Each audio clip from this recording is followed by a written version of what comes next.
Welcome back to another episode of the 20s Survival Guide. This is your host, Emily. I am joined by another amazing guest, and that is Maria. I've met her through her social media pages where she talks a lot about fitness and grief, how you can mix those two, and just her journey overall throughout her 20s. I knew that I wanted to have her on because firstly, she did it so well and spoke about topics that are so delicate, but so important for us, especially now. If you don't know her already, I am going to let her introduce herself. Hi everybody, I'm Maria. I'm 22 and I'm a fitness, lifestyle, wellness content creator, girly. I like to say that I'm a jack of all trades. Like, I love sport and I love movement. I love women's sport. I play rugby, and more importantly, I like sharing and empowering and educating and making sport and wellness accessible to everyone, which is, I think, what my content is about. But recently I've been opening up about my journey with grief and making that less scary and less shameful, and, you know, reminding people that young people also grieve. Exactly. Yeah, opening up about the journey about that. We're going to start with talking about fitness, your fitness journey in general, how it's impacted your 20s so far. Like, movement is medicine, and fitness has been integral to my 20s because I hated PE at school. I hated sports when I was younger for an enormous amount of reasons. But then in my 20s, I finally got to navigate it on my own accord. You know, you're let out into the world and you have to decide what you want to do. Exactly. And I went to uni, and this girl was like, at a house party, shout out to Evelyn, she was like, want to play rugby? Like, want to try playing rugby? Like, you look like you could play rugby. And I went, yeah. And I never looked back, you know, 4 years on. I'm, well, still at uni, but more importantly, still playing rugby. And rugby opened up everything to me, you know, like my love for gym, then my love for running. I wouldn't be where I am now, working with some of my favourite brands, meeting incredible people, having this conversation, if sport wasn't a part of my life. I've experienced after leaving school that a lot of people don't continue with their hobbies, whether that's like hockey or netball, which you do at school, but then you go to university and socializing kind of takes over, which is so normal. Yeah. But at the same time, it can be quite sad that you lose that community feeling. I wanted to go back to rugby because I think rugby is such a cool sport. Weightlifting is super important because you need to be strong out there, but also strong in general. Do you think rugby has made you feel more confident in a space that's male dominated? I think the first thing I want to say, because you said something that sparked this thought, was a lot of people quit fitness when they leave school or when they leave university. And I think that's because a lot of people think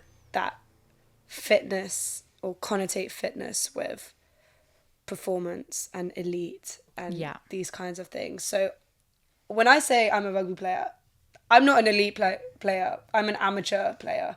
Like, I refer to myself as an amateur athlete, and I have absolutely no problems with saying that. I love that. I don't play at, you know, premiership level. I'm not going to be in the next Red Roses squad, but I'm not going to belittle myself and say that I'm not a rugby player. Like, I'm a girl who plays rugby, which automatically means I'm a rugby player. Exactly. The same way that if you get up and you go for a run, you're a runner. It doesn't demean anything, like take away from anything saying that.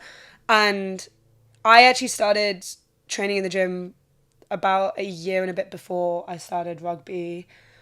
But rugby has made me more confident in so many ways because it's, in my opinion, the only sport, especially in women's sport, where you don't have to look a certain way, you don't need to weigh a certain amount.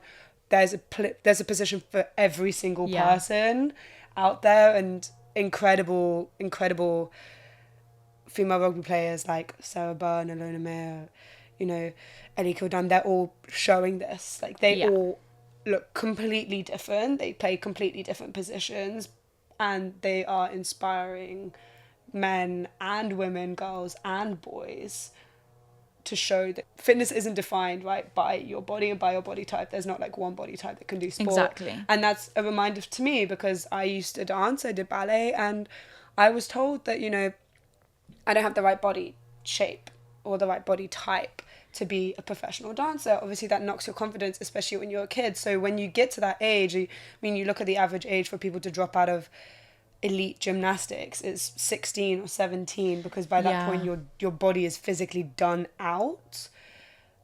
That's really sad, because then people fall out of love with the sport, and then, you know, they leave university and they find it difficult to get back into sports. So like playing club rugby, playing club football, finding those communities for adults. Unfortunately, those communities haven't been as prevalent. But now with the rise of social media, with the rise of run clubs, with the rise of, you know, people falling back in love with sport, taking away from the word fitness, because fitness has these scary connotations with sport. Yeah.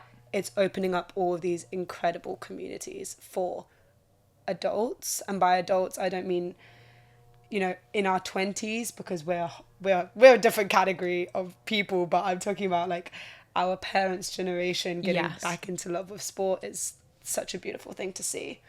I so agree. And now that I've left university, I found it really hard trying to find those communities again. Like maybe it's in your borough or in your area, your local netball club or your local rugby club, and you can go every Saturday and just train. Even, you know, if you've got work, you've got commitments, it doesn't have to be a extremely intensive thing that you need training 6 days a week for, but you can also still do it and still sport. Compete every now and then. And I think that finding those outlets to be able to carry through your adulthood is just so important. When I ran Paris Marathon this year, my favorite thing about it was that I was running in a crowd of 50,000 people. That's amazing. And we were all doing the same thing. We were doing something that we love for completely different reasons.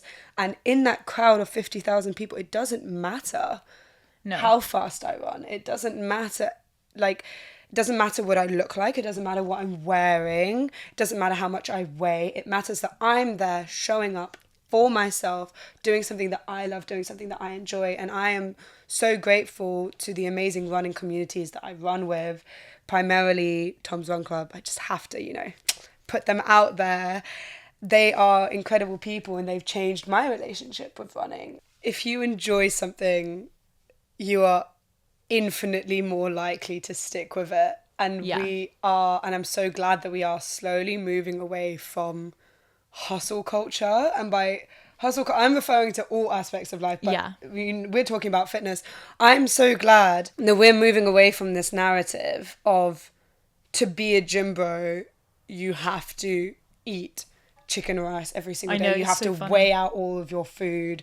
The gym has to be your everything. Like, that's because that's not what it is. And if you look at challenges like 75 Hard and, you know, even the Gymshark 66 challenge about building new habits. If the habits that you pick are habits that you don't enjoy, you're probably not going to reach them. And that's not to say that you can't pick difficult habits. Like, you're not going to enjoy every single aspect of your life. And yes, say if you want to start training in the morning, you're probably not going to enjoy waking up at 5 a.m. But there are things that you can do. You're probably not. To make it less, am I allowed to swear? Yeah, of course. To make it less shitty. Exactly. Like, that's what it is. You can eat super clean and you can eat high protein meals, but that doesn't mean your chicken has to be unseasoned. Put a bit of paprika, put a bit of whatever. Yeah. I always say I'm not an expert, but from the research that I do and the research that I know in my content, it shows that a lot of people, when they join the gym or they want to reach fitness goals, they have this like tunnel vision perception of what that has to look like. And I'm so glad that there are incredible creators out there who are moving away from this idea that fitness, it doesn't have to be a competition. We've had people in the rugby club that I've just joined where they had never picked up a rugby ball. 4 years on, they're now playing for teams like London Irish. Wow. At professional levels. That is completely okay. If you have a goal, you strive towards it. Exactly. I'm not saying you shouldn't do that. You should weigh up whether or not it's worth like destroying your mental health over something that you should be enjoying. I find it really funny when I tell guys that I play rugby, and this is when I tell guys, because the response is wildly different from when I tell girls that I play rugby. When I tell guys, they're like, oh damn, oh, I shouldn't mess with her, which is a great response. Yeah. I'm glad, yeah, don't mess with me. I feel like they respect me more when I say that I do like a contact sport. The same thing when I say that I like do MMA or do Muay Thai. Like I feel like people have more respect for you because maybe they feel a little bit intimidated by you, which is fine, it's valid, but it's sad that they don't have that respect for me in the first place. Yeah. But whatever. Something that I've been struggling with recently is that a lot of people don't take, and by people, unfortunately, I'm referring to men, don't take rugby seriously or don't take women's rugby, aren't interested in women's rugby because it's a very queer dominated space. I had a comment on a video about this, about saying that people don't really want to watch women's football or women's rugby because such a high percentage of the players are gay. And that's a really, really sad realization to have, because it's like, oh, so you can't be interested in a sport simply because you're not attractive to the players.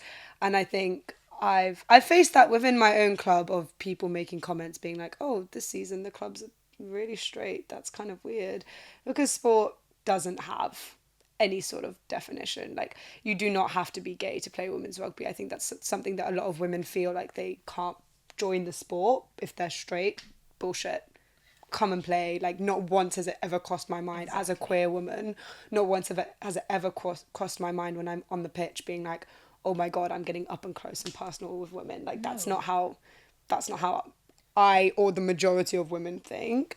But yeah, I've been the first for many men. That sounds weird. I mean, in the sense of, I've been told by many men that I'm the first girl that they've ever met that plays rugby, is where that sentence was going. I've had guys be like, oh, I've never met a female rugby player or female who plays rugby before. And I'm like, that's really cool, because hopefully that opens up that conversation for you that, you know, rugby is a beautiful sport. You don't gain anything by expelling your energy into hate and into anger, and if anything, you end up pushing those people further into the narrative that they're already in. I realize that there's a lot of people's opinions that I can't change, whether that's about women in sports, whether that's about being queer, whether that's just about being a woman,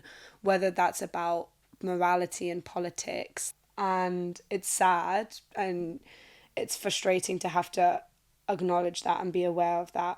Coming at this guy with frustration and aggression isn't going to change his point of view. It's going to give him more ammunition. And I think I've just learned when to pick my battles and how to pick my battles.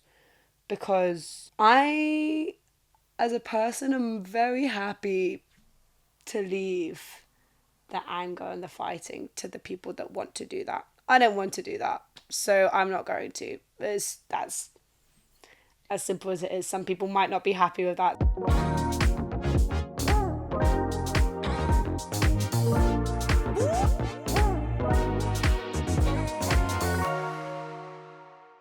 So I don't talk about grief too much on my podcast, but I have experienced quite a bit of grief this year, and I have had people around me who know me well enough who know what to say, but I also have people who don't, and that's okay. And it's just knowing when the right person says the right thing it can make a huge difference in terms of feeling like you're less alone.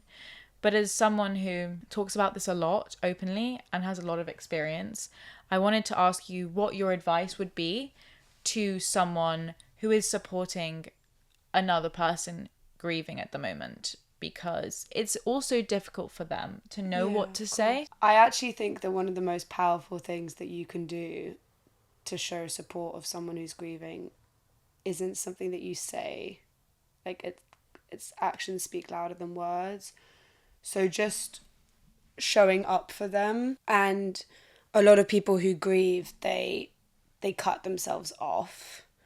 They don't want to do anything. They don't want to leave the house, or maybe they have so many errands to do with the person that they've lost that they need to do, whether that's going and sorting out the funeral, whether that's doing admin, like sorting out, all the tax and stuff. Oh my God, it's so expensive to die, guys. I know, right? And also, they're dead, so they don't deal with the expenses. Like, isn't that crazy? I really struggle to get my head wrapped around this concept. Yeah, like, it's so expensive to die, but obviously that's extremely difficult, especially if someone dies suddenly, so you don't have time to prepare for it. And I think the biggest thing that you can do is just keep showing up. I'm so grateful to my friends for the fact that they'll ask me to come out and do something 100 times. 99 of those times I'll probably say no. Yeah. But the point is the 99th time I've said yes. And the fact that they keep showing up and keep trying to make plans. I know that that's difficult. I know that you in your head might be like, well, what's the point? You never come anyway. But it can make a massive world of difference. Especially in England, I think we're so used to saying like, oh, hey, like, how you going, mate? Like, how you doing? Yeah. And you're automatically in your head, when you are experiencing something difficult, whether that's grief or a different form of trauma, in your head you kind of go through this speed run of what am I going to say? What do I say? Like, if I say that I'm not doing well, then they're going to ask more questions, and then do I really want to talk about it? You go through this speed dial of shit, I don't know what to say, and then you go, oh no, I'm fine, I'm okay, I'm great, yeah, I'm doing great, when everyone knows that you're not doing great. And I think the best thing to do when you're supporting somebody who's grieving is to take the pressure away of saying how are you feeling, just reminding them that they don't need to be okay, and it's not your responsibility as the friend of someone who's grieving to fix them or to be their therapist, but it is, if you care about them, your responsibility to create a safe space. So I wrote this in the 6 pieces of advice that I'd give you if I wasn't scared of hiding your feelings. If you keep telling people that you're okay, people are gonna stop asking. It's just the truth. It's just a fact. But if you, instead of saying, are you okay? How are you doing? Saying, I know right now is a tough time. I want to remind you that I'm here, that you can talk to me about it. You don't have to, but you can. Reminding that, checking in, just send it. If you haven't heard from them in a while and they haven't answered your messages, send them a follow-up message and just say, hey, I'm thinking of you. You don't have to answer this. It's just hey, I saw something that reminded me of you today, and I just want to let you know that I care about you. I want to let you know that I love you. I want to let you know that you're not alone. It's little things like that. Yeah, that means the world. I think it's so hard. Something I always try and I always avoid personally when I know someone else is going through grief, because I struggle to receive it myself, is when people say they don't know what to say, which is totally fair enough, but people just say, oh, it's going to be okay, when you're in the worst of it. Ooh. And it's to me it just feels like my feelings aren't being validated, and it's not okay. And I want someone to sit in the mud with me rather than pick me up. You just need a friend who can do that. And by being able to be the person that's I've been thinking about you, or you don't have to talk about it. If you deal with grief by just getting on with things, and this is your escape by hanging out with me, then that's great. We can do something and not talk about it. But if you want to talk about it, I'm here. And I think it probably just really makes someone feel so much less alone by being able to say I that. remember when my friend called me and I just said to her, I was like, it's really shit. Like, her younger brother called me and he was like, when is it going to get better? And I was like, dude, you can't navigate grief like that. My like, God. It's not that simple. And with grief, going back to this idea of like linearity and it needing to be linear, it's not linear. So your friend might be fine for 3 years. Yeah. And then one day they come crashing down and you don't understand. You don't need to understand. You do not, this goes with anything in life. You do not need to understand it to be compassionate and to be empathetic. If you are not in a position to provide care, that kind of care and support to your friend, that's okay, but make that clear. You're allowed to put in your own boundaries if you find something triggering. That doesn't make you a bad friend. Like, just be honest with yourself and be honest with them, because it is shit. And there's nothing wrong with saying, I don't know what to say. I think the best question you can ask is, what can I do for you? Yeah. How can I show up for you? Because I say this to people. I say, like, I'm fully aware that I go through cycles of like depressive episodes, and what really helps me is when people reach out to me and they go, hey, are you going to come to training today? Or, hey, haven't heard from you in a few weeks. How are you doing? Don't be a stranger. It helps me. Even if I don't respond to the message, it reminds me that people do actually care about me, and that I'm not alone. So, yeah. That's amazing. And it's just subconscious. It's knowing that they don't have to reply, but you're just being there. They might see it and be like, oh, that meant so much to me. Yeah, exactly. That's changed my day. I feel so good that they're thinking of me. But they just don't have the mental, emotional capacity to reply at that time. Technology has really changed the way that we grieve, and social media and like messaging and cell phones and stuff have like created this environment where we expect instantaneous response. It's so true. And that's just not how processing things works. And technology especially, like, I'm going to publish my next article about this, is that technology has changed the way that we grieve. It's changed this like instantaneous, everything is instantaneous. It's not.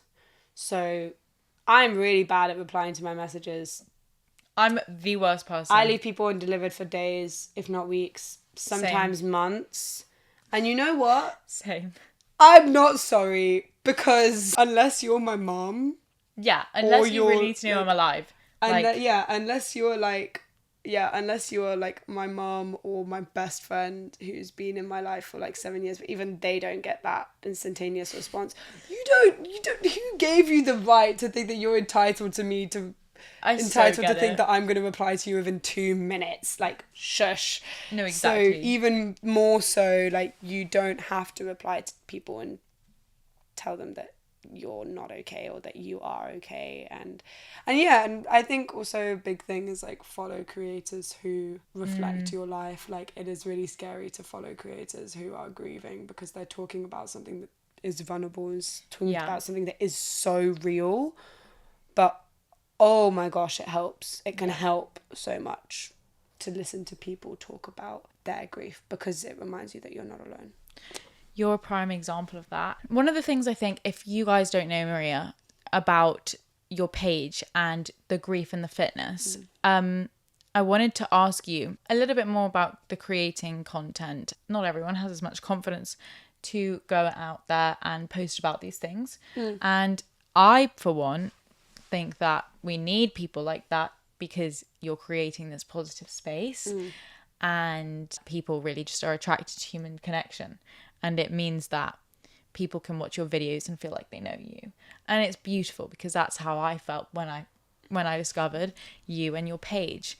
But there was one thing which you spoke about on a previous podcast, and it really stuck with me. And I just wanted to touch on this lightly, because it goes back to a lot of what I speak about, which is people pleasing. You were telling me that you're in a relationship with someone in Australia, and it was a long-term relationship, and they said that they were embarrassed to introduce you for creating content. And when I listened to this, it made me really angry, because who are they to say that? But also it just goes back to caring about what others think, and why you can't just let someone do what they like and do what they want when you have one life, and also to just be a cheerleader for that person. You also never know what someone's going through behind closed doors. So I think it was just something I wanted to pick up on and just say, like,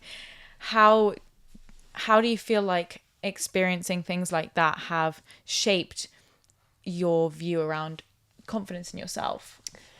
No, it's so funny. Like I'm laughing because in the last week or whatever, I've spoken more about that comment than I have in like the whole time that I dated him and since we broke up. And again, like I have no ill will or hate, Of course, towards him. He will always be like my first, of course, big love.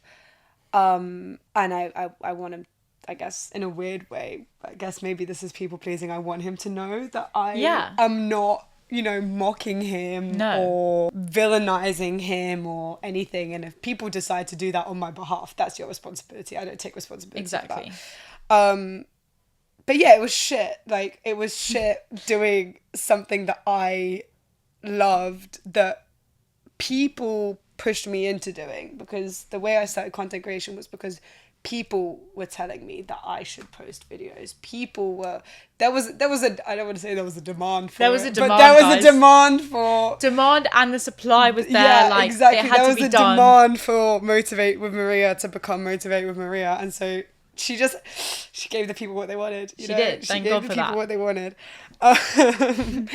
It really then sucked to have someone that I looked up to so much, someone who was also older than me, to make fun of something that I enjoyed. So when I was like posting on my stories about running and filming myself when I was running, he would make comments about being like, you'd run fast if you didn't film yourself, and this and that, and being like, and even questioning whether or not I was being authentic and saying like, did you actually run 20k or did you just film yourself and say you ran 20k? And I'm like, sir, why the animosity? I would have thought that you know me and you know my character. Like, what is this?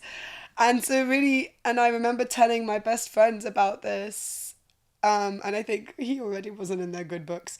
So Doesn't sound like it. So then being like, oh, he is not supportive of my social media and he thinks it's stupid.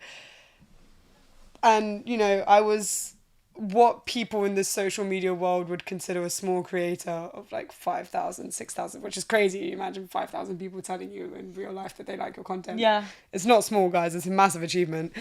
Being like, oh, not believing in myself and thinking that it was stupid. And my friends being like, get rid of him. Like, get him gone, because it's not stupid. It's something that you enjoy doing. It's something that's helping other people, inspiring other people. A couple of weeks ago, I got a beautiful email from this guy basically being like, asking me for advice, and then being like, I've signed up to my first half marathon because of you. Oh, that's and so nice. Literally, I like teared up when I read that, because I was like, because I had to reply to him and be like, actually, I hate running, but I'm really proud of you. You go for it. You do it. Like, I will gladly keep running marathons and half marathons because I like collecting shiny things. And as I said earlier, I like the people. But yeah, it really sucked. And I still have, I feel like now that I have a K next to my followers, people take it more seriously. Which sucks, because people should take it seriously regardless. Like, I follow loads of... I love supporting women and everything that they do. And other people. But primarily, like, women in sport. And I love following the girlies that, have just started. That have 200 followers, or they have 2,000 followers. The same way that I would support the girlies that have 100,000 followers or 500,000 followers or 1 million followers. Like, we're all growing. The internet is big enough for all of us. And if you know somebody that does content, support them. Guys, it's free. Like, literally, they're it putting really themselves out upsets there. me. No, they're putting Yeah. themselves out there and trying to do something that they want. If they're, whether you think it's funny, whether you think it's interesting, whether you don't. Like, if they are someone that's important to you, or someone that, you know, you come across, it really doesn't cost anything to cheer them on. It means the world to me when my friends repost something Same. on their story. I don't expect them to to do that for every Yeah. single post, but it is sad to admit that more often than not, people find that strangers support them way more than their friends do.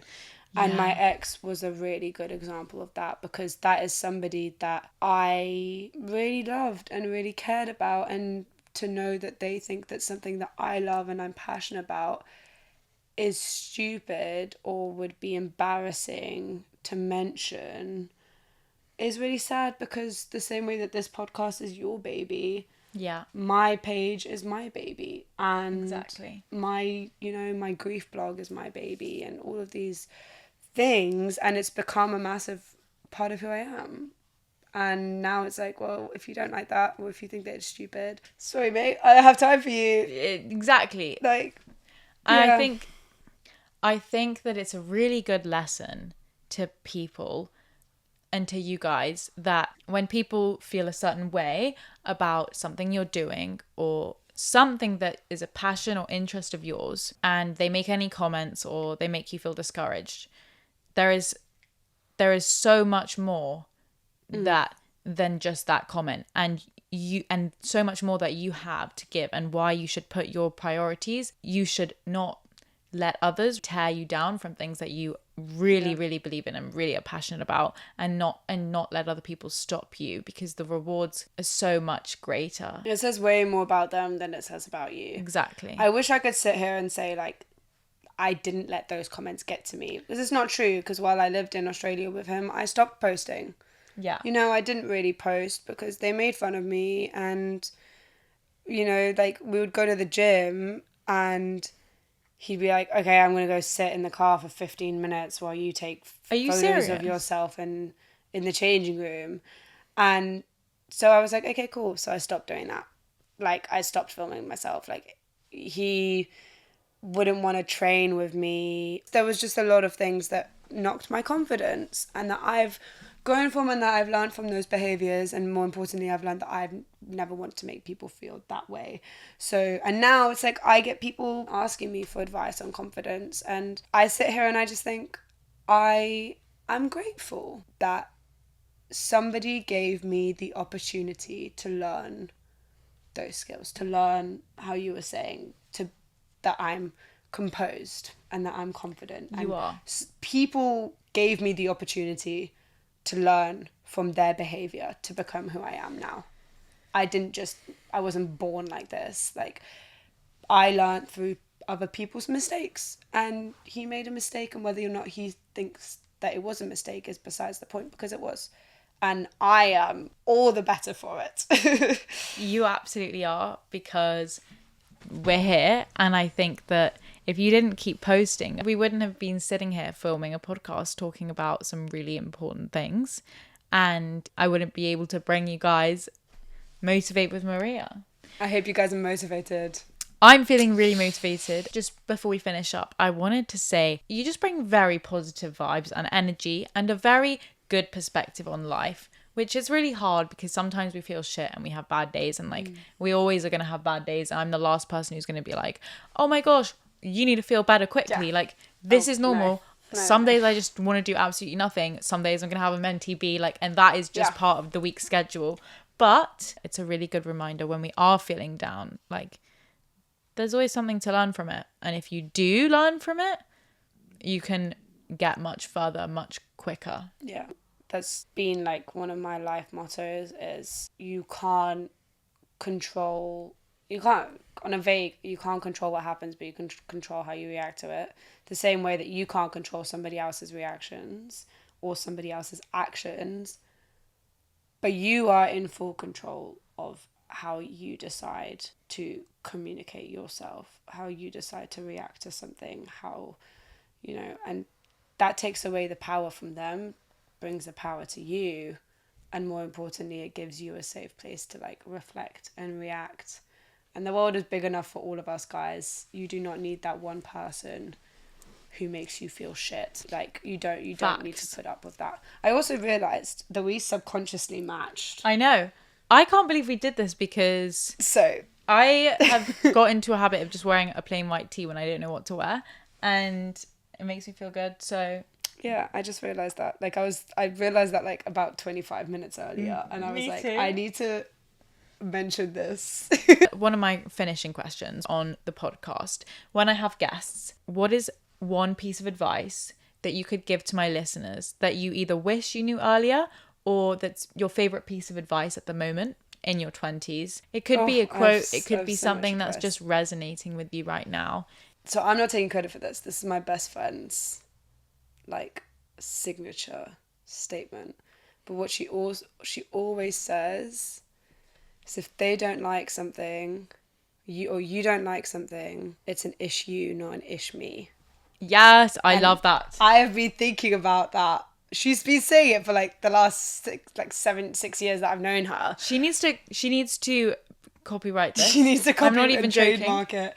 But like, she's been saying it's recently. I've been like hearing it a lot more as she's been saying it, because she was like, "Yeah, that's an issue, not an ish me," and I was like, "Yes, babe, it is Absolutely. an issue and not an ish me," and that's to all my haters out there. That's what I have to say to you. It's an issue, not an ish me. I love that, and I feel like I'm gonna start using that. I've absolutely loved having you on, and if you guys don't know Maria, then don't worry, because I'm going to link her page in the description for the episode, and you should go and follow more of her amazing content if you like this episode, which I absolutely loved filming. I hope you all have a great rest of your Wednesday. I shall see you next week. Bye. Bye.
To me,